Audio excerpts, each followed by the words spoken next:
Aku tahu perbedaan sel tumbuhan dengan sel hewan. Sel tumbuhan mempunyai dinding sel sebagai pelindung.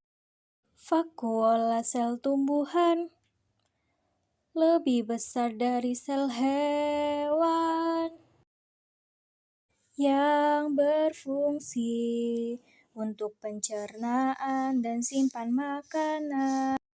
Sel tumbuhan punya kloroplas yang berperan dalam fotosintesis, namun tidak mempunyai sentriol seperti pada sel hewan untuk pembelahan sel. Pada sel hewan, ada lisosom berfungsi sebagai organ pencernaan. Namun dua-duanya juga ada yang sama seperti membran sel pertukaran zat hingga sitoplasma, cairan sel, tempat organel sel, seperti nukleus, pusat aktivitas sel. Juga mitokondria sebagai sumber energi.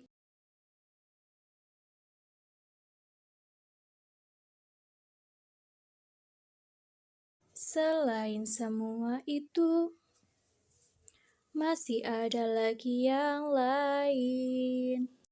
Retikulum endoplasma. Ada yang halus, ada yang kasar. Yang kasar itu ada ribosomnya, berfungsi untuk sintesis protein. Badan Golgi untuk tempat ekskresi. Yuk kita ingat lagi. Yuk kita ulang lagi. Pada sel hewan ada lisosom, berfungsi sebagai organ pencernaan. Namun dua-duanya juga ada yang sama, seperti membran sel pertukaran zat hingga sitoplasma, cairan sel, tempat organel sel, seperti nukleus, pusat aktivitas sel. Juga mitokondria sebagai sumber energi. Paparapa, paparapa, paparapa,